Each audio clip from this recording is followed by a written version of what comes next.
नमस्कार विद्यार्थी मित्रांनो, स्वागत आहे तुमचं आपल्या जीडीसीए कॉलेज या चॅनलमध्ये. मी डॉक्टर अशोक जोगदन. आजच्या व्हिडिओमध्ये आपण एक अत्यंत महत्वाचा विषय जाणून घेणार आहोत. म्हणजे ज्या विद्यार्थ्यांना भीती पण असू शकते किंवा आपण असं म्हणूया की त्यांना माहिती करून देण्यासाठी या गोष्टीची की कशा प्रकारे आपण प्लॅन करू शकतो. जो विषय आहे तो असा आहे की जीडीसीए मे 2026 या परीक्षेमध्ये जर मी फेल झालो किंवा मी फेल झाले तर पुढे काय, हा अत्यंत महत्वाचा विषय. हा पूर्ण विषय आपण पाहणार आहोत. यामध्ये काय गोष्टी आहेत. तर जर समजा आता 2026चा जो रिझल्ट आहे तो डिसेंबरमध्ये येणार आहे आणि समजा तुम्ही दुर्दैवाने जर फेल झालाच, आता जसा तुम्ही अभ्यास केला असेल किंवा जसं तुम्ही लिहिलं असेल त्या पद्धतीने तुमचा रिझल्ट येणारच असतो. तर जर समजा दुर्दैवाने तुम्ही एखाद्या विषयामध्ये फेल झाला, एखाद्या दुसऱ्यामध्ये विषयामध्ये फेल झाला, तर त्यावेळेस पुढे काय करायला पाहिजे किंवा तुम्ही कोचिंग घेतलं पाहिजे का, सेल्फ स्टडी वाढवला पाहिजे का, ह्या सर्व गोष्टी आहेत. तर त्या आपण आजच्या या व्हिडिओमध्ये पाहणार आहोत. तर चला तर मग सुरू करूया. ध्येय नवीन समोर दिसतंय, बँकिंगचं स्वप्न पूर्ण होणार. जीडीसीए ची साथ जिंकायची ही वाट, यशाची गॅरंटी आता सुरुवात. जीडीसीए कॉलेज हो भविष्य उज्ज्वल, जीडीसीए कॉलेज मिळणार यश. सहकार आणि बँकिंग करिअर घडवा खास. जीडीसीए कॉलेज देते यशाचा विश्वास. तर सर्वप्रथम जर रिझल्ट तुमचा फेल आला, आता त्याला खूप वेळ आहे, अजून एक साधारणपणे 6 महिने आहे वेळ आपल्याकडे. तर जर चुकून तुमचा रिझल्ट फेल आला जीडीसीएचा, तर घाबरायचं कारण नाही किंवा निराश तर अजिबात व्हायचं नाही. कारण जीडीसीए मध्ये फेल होणे किंवा जीडीसीए परीक्षेमध्ये नापास होणे एखाद्या विषयामध्ये, ते नापास होणे म्हणजे काय सर्व गोष्टी संपत नाहीयेत. मे बी अशा गोष्टी असू शकतात, त्यामध्ये बरीचशी अशी कारणं असू शकतात ज्या कारणांमुळे तुम्हाला त्या विषयामध्ये कमी मार्क्स मिळाले असतील. यामध्ये कुठल्या चुका आहेत किंवा त्या कुठल्या टाळल्या पाहिजे होत्या तुम्ही, किंवा चुकीचं लिहिलंय का काही, किंवा ते मुद्दे सुद्धा जसं मी सांगितलं होतं पूर्वी व्हिडिओमध्ये तसं तुम्ही लिहिलं होतं का. तर याही गोष्टी अत्यंत महत्वाच्या आहेत. काय काय गोष्टी आहेत हे आपण पाहणार आहोत. ज्यामध्ये फेल होणे पहिला मुद्दा आहे. फेल होणे म्हणजे शेवट नाही किंवा तुमचं आता तिथं पुढे तुम्हाला एक्झाम देता येणार नाही किंवा आता हा अटेम्प्ट संपलेला आहे असं नाही होत. ऍक्च्युली एवढंच आहे की फक्त तुम्हाला रिअपिअर करायला वेळ मिळतो साधारणपणे 6-1 महिन्याचा, त्यामुळे 6 किंवा 5 महिन्याचा म्हणू शकता. तर त्या महिन्यामध्ये तुम्ही रिअपिअर करू शकता. काही जे काही विषय आहेत तुमचे ते, त्याचं रिझल्ट कॅल्क्युलेशन कसं असतं या सर्व गोष्टी तुम्हाला मागील व्हिडिओमध्ये सांगितलेल्या आहेत. ज्यांना कुणाला ते माहित नाही त्यांनी आपली जीडीसीए कॉलेजची प्रोफाईल चेक करा युट्यूबला, त्यामध्ये सर्व गोष्टी मेन्शन केलेल्या आहेत. तर यामध्ये एक आपण साधी गोष्ट समजून घेऊया. जीडीसीए ही जी परीक्षा आहे ही व्यावसायिक आणि स्पर्धात्मक परीक्षा आहे. स्पर्धा परीक्षाच म्हणतो आपण याला, कारण जसं तुमचे मार्क्स असतात किंवा जसे तुम्हाला पर्सेंटेज मिळतात किंवा जसे तुम्हाला ग्रेड मिळतात, त्या ग्रेड प्रमाणे तुम्हाला सोसायटी ऑडिट्स वगैरे करू शकता तुम्ही त्या ग्रेडच्या. सो त्या पद्धतीमध्ये आहे. त्यामुळे मी म्हटलं की स्पर्धात्मक परीक्षा आहे. आणि व्यावसायिकता आहेच. ऑब्व्हियसली तुम्ही सेल्फ एम्प्लॉयमेंट जनरेट करता किंवा एम्प्लॉयमेंट सुद्धा जनरेट करता आणि सेल्फ एम्प्लॉयड बनता तुम्ही. त्यामध्ये दरवर्षी अनेक विद्यार्थी पहिल्याच प्रयत्नात पास होतात. बरेचसे विद्यार्थी ते फर्स्ट अटेम्प्ट मध्ये क्लिअर करतात. काहींना दुसरा अटेम्प्ट द्यावा लागतो, काहींना तिसरा पण लागतो ऍक्च्युली. पण असं पण नाही की सर्वच विद्यार्थी पहिल्या प्रयत्नात पास होतात. ज्यांनी व्यवस्थित तयारी केलेली असते ते विद्यार्थी नक्कीच पहिल्या प्रयत्नात पास होतात. आणि ज्यांचं तयारी कमी असेल किंवा म्हणजे कामाच्या ओघामुळे जमलं नसेल किंवा नियोजन चुकलं असेल, जे विद्यार्थी पहिल्या प्रयत्नात पास नाही झाले असे विद्यार्थी म्हणजे फेल झाले. याचा अर्थ हा होत नाही की ते जी विद्यार्थी फेल झाले ते विद्यार्थी कमी हुशार आहेत किंवा त्यांना काही येत नाही. हा अत्यंत महत्वाचा आणि गंभीर प्रश्न आहे. हे आपल्या मनातून काढून टाकायचं जे विद्यार्थी फेल झाले त्यांनी. ठीक आहे.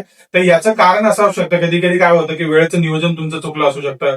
म्हणजे वेळेत अभ्यास किंवा थोडक्यात अजून एक म्हटलं तर तुमची नियमितता म्हणजेच सातत्य तुमचं मे बी नसेल स्टडीमध्ये, किंवा काही कठीण विषय असतात जसं अकाउंट आहे किंवा लॉ आहे, बँकिंग आहे, जे कठीण विषय आहेत या कठीण विषय तुम्हाला थोडेसे लिहायला किंवा समजून घ्यायला प्रश्न ज्यावेळेस परीक्षा झाली त्यावेळेस तुम्हाला समजले नसतील असं पण असू शकतं. त्यावेळेस असं असतं की जे विद्यार्थी जे आहेत ते वर्किंग असतात ना, जॉब करतात, व्यवसाय असतो, त्यानंतर कौटुंबिक जबाबदाऱ्या सुद्धा असतात. सो त्या कारणामुळे अभ्यासाला मे बी पुरेसा वेळ मिळाला नसेल अशाही गोष्टी असतात. विशेष करून महिला असतात किंवा आजकाल पुरुषही बऱ्याचशा गोष्टी ज्या आहेत त्या पुढे येऊन करतात ऍक्च्युली. म्हणजे थोडी हेल्प, हाऊस होल्ड हेल्प म्हणतो आपण त्याला, तेही करतात.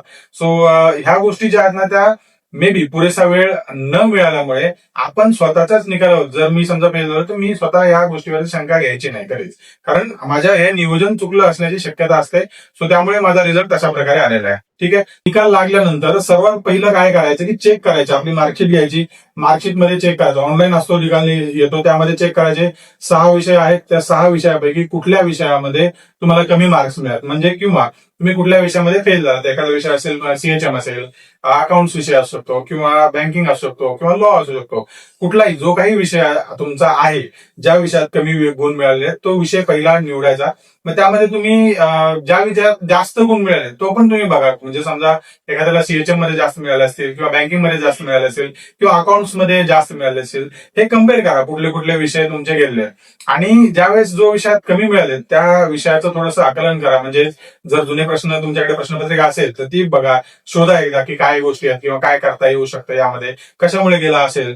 आणि मी फेल झालोय म्हणजे तुमचा रिझल्ट फेल आलाय एवढंच पाहिजे नाही आपल्याला. कारण फेल झालाय म्हणजे सगळ्या गोष्टी आपण तिथे संपतोय किंवा आपण काही करू शकत नाही अशा गोष्टी होत नाहीत. फेल का झालो आहे हे अत्यंत महत्वाचं. म्हणजे तुम्ही त्याचं कारण शोधा, स्वतःला प्रश्न विचारा त्याबद्दल. मे बी ते असं असू शकतं की तुम्हाला एखाद्या वेळेस पेपर तो अवघड गेलेला असू शकतो किंवा तुम्ही व्यवस्थित लिहू नसेल शकला किंवा तो प्रश्नच मे बी तुम्हाला समजला नसेल, अशा पण गोष्टी असतात. सो हे कारण शोधा पहिला. त्यानंतर बाकीचं जर तुम्हाला जर कारण समजलं, खरं कारण म्हणजे समजा थोडक्यात जे ऍक्च्युअल खरं कारण आहे तुमचं फेल होण्यामागचं जर समजलं तर मग सोप्याच गोष्टीत ते कारण जे किंवा ती चूक जे पुढच्या वेळेस तुम्हाला टाळायची, म्हणजे पुढच्या परीक्षेमध्ये तुम्हाला ती करायची नाहीये. म्हणजेच जे आपण रिअपेअर करणार मे मध्ये 2027 मध्ये त्यावेळेस ह्या गोष्टी टाळायच्या. त्यानंतर काय करायचं, मग हे सगळं झालं बघितल्यानंतर आपल्याला पुढची स्टेप्स काय, मग रिचेकिंगसाठी तुम्हाला फॉर्म टाकता येतो. रिचेकिंगला टाका. तुम्हाला वाटत असेल समजा इथे मला कमी मिळतात किंवा मला जास्त मिळायला हवे होते तर फॉर्म रिचेकिंगला टाकू शकता. रिचेकिंगचा रिझल्टही तुम्हाला येऊन जातो त्या पिरियडमध्ये. तो रिझल्ट आल्यानंतर तुम्ही त्याही गोष्टी म्हणजे चेक करू शकता स्वतंत्र सर्व गोष्टी. पण आता जर समजा चुकून रिचेकिंगलाही तुम्हाला सेम निर्णय मिळाला किंवा सेम निर्णय बोर्डकडून आला तर तुम्हाला ग्रेस मार्क नाही मिळाले समजा, तर त्यावेळेस तुम्हाला पुढच्या अटेम्प्टची तयारी करायची किंवा त्याच्या काय स्ट्रॅटेजी आहे, काय प्लॅन आहे, त्या सर्व गोष्टी आपल्याला प्लॅन करायच्या. म्हणजे तुम्ही काय करायचंय की ज्या विषयात आपल्याला कमी गुण मिळाले त्या विषयावरती विशेष करून लक्ष द्यायचं आहे, जास्त करून त्याच्यावर भर द्यायचा आहे. मग कुठले जे अत्यंत महत्वाचे प्रश्न असतील, म्हणजे प्रिव्हियस इयरच्या काही प्रश्नपत्रिका असतात, ज्यांना पाहिजे त्यांनी कॉल करून घेऊ शकता आमच्याकडनं किंवा ऑनलाईन वेबसाईटवरती अवेलेबल आहेत, तिथूनही तुम्ही घेऊ शकता त्या. तर ते प्रिव्हियस इयरचे क्वेश्चन पेपर पाहायचे. त्यामध्ये काही गोष्टी म्हणजे जर समजा 26चा असेल तर 26चा समजा अकाउंट विषय, त्या अकाउंट मधला कुठला प्रश्न आहे किंवा कशामुळे गेलं असेल ते चेक करायचं. त्यानंतर कुठले महत्वाचे टॉपिक्स आहेत ते तुम्ही नमूद करायचे विसरला असू शकता, ते चेक करायचे. त्यानंतर वेळेचं नियोजन करायचं. म्हणजे ठराविक काही वेळ आहे, सर समजा तुम्ही एक ठरवली वेळ संध्याकाळची सकाळची, ती वेळ तुमची योग्य असली पाहिजे. त्या वेळेत तुम्ही तोच अभ्यास केलेला असला पाहिजे. हे जे आहे हे तर करायचंय. पण अनेक विद्यार्थी काय करतात, फेल झाल्यामुळे अभ्यास सोडून देतात. ऍक्च्युअली नाही म्हणतात आता निघत नाही किंवा त्यांना माहित नसतं की रिअपेअर पण करतायत, असं पण असू शकतं. पण अभ्यास सोडून द्यायचा ना, अभ्यास करायचा, सातत्य ठेवायचं. आणि जे विद्यार्थी पास झालेले आहेत ना, ते त्याचं कारण असू शकतं. जे विद्यार्थी चांगल्या मार्कने पास झाले यांनी सातत्य कन्सिस्टन्सी ठेवलेली असते किंवा त्यांचा पहिल्यापासूनच ऑलरेडी ते काम करत असतात त्याच्यावरती किंवा त्याच्यामध्ये त्यांचा वेळ जात असतो किंवा अकाउंटमध्ये ऑलरेडी काम करतात. सो त्यामुळे ते डे टू डे लाईफमध्ये ते ऑलरेडी ते युज मध्ये आहे. सो ते कारण पण असू शकतं किंवा त्यांचा ऑलरेडी अभ्यासामध्ये तेवढं त्यांनी कन्सिस्टन्सी ठेवलेली असते. सो म्हणजेच काय म्हणायचं मला थोडक्यात की जो विद्यार्थी फेल झालेला आहे आणि जो विद्यार्थी पास झालेला आहे, या दोघांमधला सगळ्यात महत्वाचा फरक जो आहे तो आहे सातत्य. म्हणजेच इंग्रजीमध्ये कन्सिस्टन्सी हा अत्यंत महत्वाचा भाग आहे. जर जे विद्यार्थी पास झाला त्याने कन्सिस्टन्सी ठेवली, सातत्य ठेवलं अभ्यासामध्ये आणि ते व्यवस्थित उतरवलं पेपरमध्ये, याच कारणामुळे तुम्हाला तो विद्यार्थी पास झालेला आहे. दुसरा प्रश्न राहिला की कोचिंग घ्यायला पाहिजे का. तर कोचिंग घ्यावी नाही घ्यावी हा स्वतंत्र निर्णय आहे तुमचा. जसं मी सांगितलं, तुम्ही सेल्फ स्टडी करून जर तो विषय कव्हर करू शकत असाल तर नक्की करू शकता. जर तुम्हाला स्वतःला वाटत असेल नाही मला ह्या विषयासाठी किंवा या 2 विषयासाठी किंवा 3 विषयासाठी मला कोचिंगची आवश्यकता आहे किंवा मला त्याचं योग्य मार्गदर्शन हवं आहे, कशा प्रकारे मी फॉलो करू शकतो किंवा काही टिप्स आहेत, त्या टिप्स कुठल्या आहेत मी त्या फॉलो केल्या पाहिजे, जेणेकरून माझा जो रिअपिअरचा अटेम्प्ट म्हणजे आहे, जेणेकरून जो रिअपिअर होणार आहे मी एक्झाम, त्या रिअपिअर मध्ये मला चांगल्या पद्धतीने मार्क्स मिळू शकतात. अशा पद्धतीचं तुम्हाला मार्गदर्शन हवं असेल तर नक्कीच तुम्ही कोचिंगचा विचार करू शकता. तुम्ही घेऊ शकता कोचिंग. कारण हा हमखास एक योग्यच निर्णय असतो खरं तर. कारण जाणकार व्यक्तीकडनं तुम्ही माहिती घेता, तुम्हाला त्या गोष्टीमध्ये सातत्य मिळतं. आणि जर तुम्हाला वाटत असेल की नाही म्हणजे मला गरज नाही, मी सेल्फ स्टडी करूनही करू शकतो, तर सेल्फ स्टडी सुद्धा तुम्ही करू शकता. यामध्ये असं नाही की तुम्ही सेल्फ स्टडी केल्यामुळे तुम्हाला अजून एकदा तुम्ही फेल व्हाल, असं पण नाही.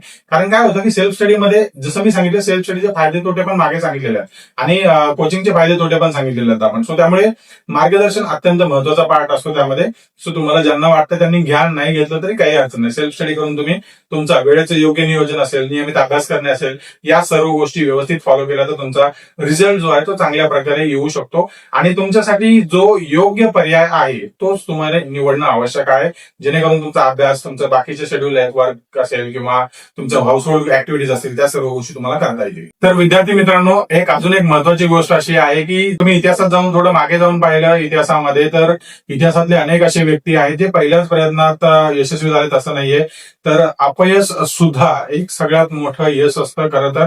कारण तुम्ही अपयशी झाल्यानंतर आपण प्रयत्न कसा करतो याच्यावरती सर्वात जास्त मोठा भर असतो. तुम्ही जर चुकीचा निर्णय घेतला किंवा योग्य दिशा नाही निवडली तर त्यामधून तुम्ही, किंवा अपयशामधून जर तुम्ही शिकलाच नाही तर तुम्हाला त्यात पुढे काहीच करता येणार नाही. तुम्ही तिथेच आसपास राहणार. म्हणजे तुम्हाला हे थोडक्यात मी असं मोटिवेट नाही करत आहे, पण तरी जर तुम्हाला आपल्या अपयशातून किंवा आपल्या चुकांमधून किंवा आपल्या फेल्युअर मधून जर शिकता नाही आलं तर मग ते अजून तुम्ही फेलच होत राहणार.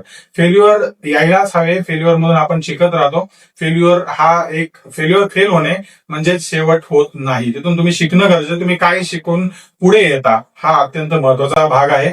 तर अशाच प्रकारे तुम्ही सर्व गोष्टी ज्या आहेत ना त्या तुम्ही तुमच्या पद्धतीने प्लॅन करा. तुम्हाला जशा हव्या आहेत, जशा प्रकारे तुम्हाला वाटतं की मी असं करायला पाहिजे, त्या सर्व गोष्टी निश्चित प्लॅन करा. तुम्ही पहा कुठे काही गोष्टी होत आहेत किंवा त्या पद्धतीने तुम्ही प्लॅन करा. तुमच्या ज्या काही गोष्टी आहेत सांभाळून सर्व तशा प्रकारचा प्लॅन करून तुम्ही नक्की 2027 मध्ये एक्झाम देऊ शकता. तुम्हाला कुठे अडचण आली, कुठे काही क्वेरी असेल तर नक्की विचारा, कॉल करा. प्रत्येक प्रश्नाला तुम्हाला उत्तर दिलं जाईल आणि जेणेकरून तुम्हाला त्याचं म्हणजेच अपेक्षित उत्तर जे आहे ते नक्कीच तुम्हाला दिलं जाईल, ज्या पद्धतीने तुमचा प्लॅन आहे त्या पद्धतीने. आय होप तुम्हाला ही माहिती आवडली असेल आणि हा जर व्हिडिओ तुमच्यासाठी उपयुक्त वाटत असेल तर कृपया लाईक करा, शेअर करा अशा विद्यार्थ्यांसोबत जे 2027 मध्ये एक्झाम देणार आहेत आणि ज्यांना वाटतं की मी फेल होऊ शकतो, मग पुढचा प्लॅन काय करायला पाहिजे, या सर्व गोष्टीमध्ये त्यांना नक्की फायदा होऊ शकतो. आणि जीडीसीए कॉलेजच्या अन्य कोर्सेस बद्दल अधिक माहिती जाणून घेण्यासाठी कृपया कॉल करा, ज्यामध्ये ऑनलाईन कोर्सेस आहेत, 10वी 12वी ओपन स्कूलिंग मध्ये आहे, डिस्टन्स एज्युकेशन MBA आहेत ऑनलाईन UGC एंटायटल विद्यापीठामधून, पुणे विद्यापीठाचं MBA आहे वर्किंग प्रोफेशनल साठी, ज्यामध्ये MBA HR, MBA finance, MBA operation, MBA marketing आणि MBA सप्लाय चेन असे 5 स्पेशलायझेशन आहेत. आपल्याकडे लिमिटेड सीट्स आहेत त्याच्या.